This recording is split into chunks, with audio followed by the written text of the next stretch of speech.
पूर्णमदः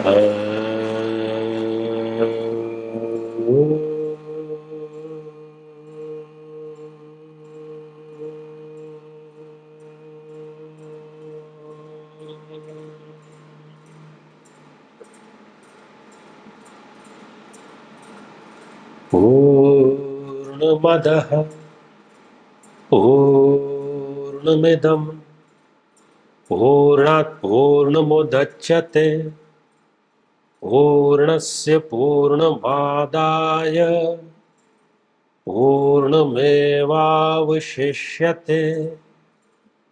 ॐ शान्तिः शान्तिः शान्तिः।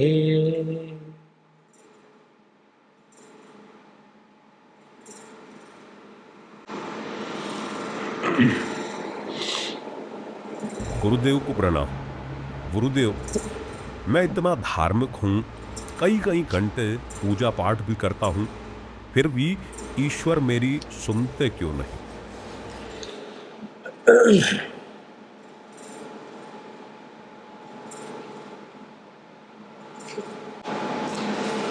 देखिए, ये निर्णय हमें स्वयं लेना होगा कि हमारे पास में दो ऑप्शन है।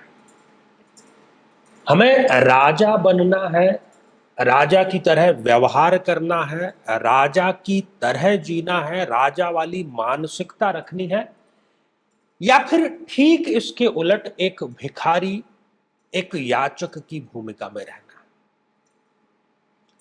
ईश्वर को, ईश तत्व को सीधे सीधे आपके दुख या सुख से कोई मतलब नहीं, क्योंकि आप तो स्वयं उसी का अंश है। आपको आत्मा से परमात्मा तक जाना है, सेल्फ से हायर सेल्फ तक जाना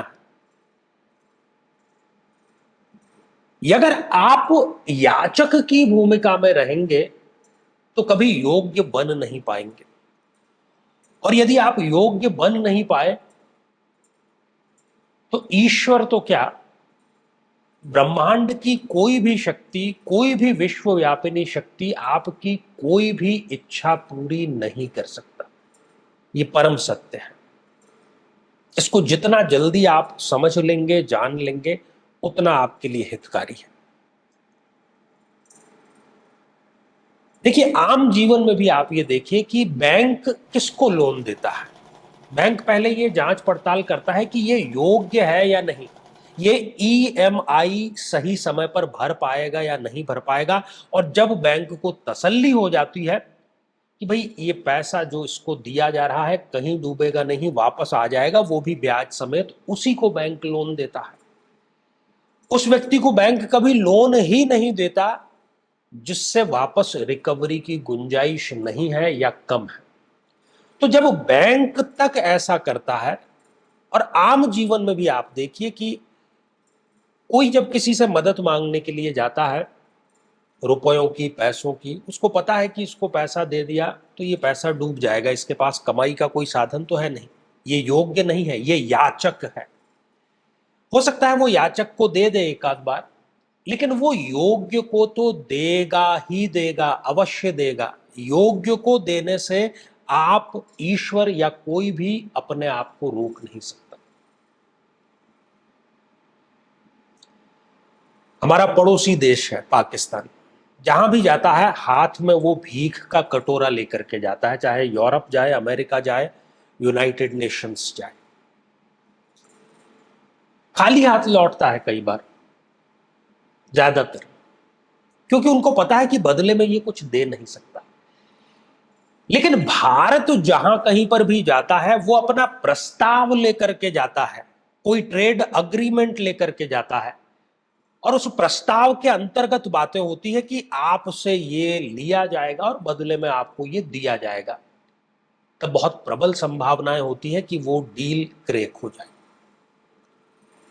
तो जीवन में जितने भी व्यवहार है, और चाहे वो ईश तत्व के साथ ही किया गया व्यवहार क्यों न हो, याचक को कोई पसंद नहीं करता, उस पर दया की जाती है, उसकी इच्छाएं नहीं पूरी की जाती, उसका साथ नहीं दिया जाता। तो निर्णय ये आपको करना है कि आपको एक याचक के रूप में जीवन यापन करना है, याचक के रूप में साधना करनी है, या फिर आपको एक योग्य के रूप में साधना करनी है। और जब व्यक्ति को स्वयं की शक्तियों का पता नहीं होता, उसकी गलती नहीं है, व्यक्ति को जब स्वयं की शक्तियों का पता नहीं है तब वो इस प्रकार का व्यवहार करता है। वो योग्य बनने का प्रयास नहीं करता, वो बस ये करता है कि कहीं से मेरी कोई मदद हो जाए, कहीं से मेरा ये काम जो है वो सरक जाए, और वो दीनता में ही जीना जो है उसको पसंद करता है। और हम आम बोलचाल में भी आपने सुना होगा कि ईश्वर भी उसी की मदद करता है जो कि अपनी मदद स्वयं करता है। अब इसका आप अर्थ स्वयं ले लीजिए, इसके आगे या पीछे कुछ कहने की आवश्यकता नहीं। ईश्वर भी उसी की मदद करता है जो अपनी मदद स्वयं करता है।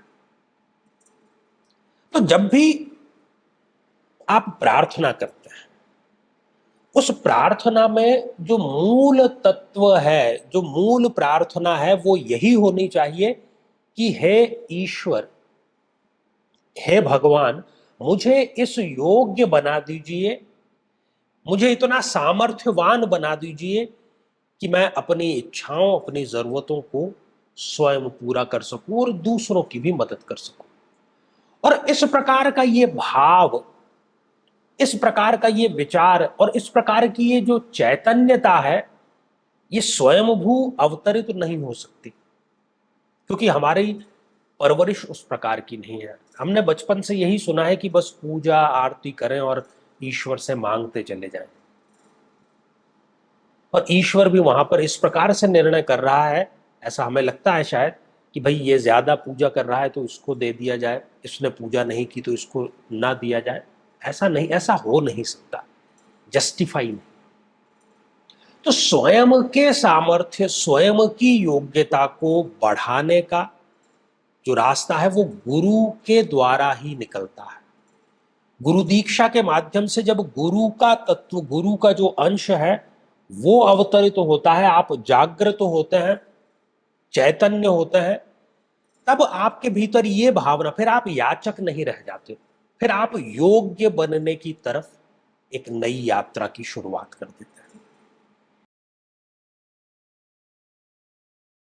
84 लाख योनियों में भटकने के बाद कहीं जाकर ये मानव शरीर मिला है, और जिसे हम भोग, वासनाओं और विलास में व्यर्थ गंवा रहे हैं, जिसका सुनिश्चित परिणाम दुख और पछतावा है ही।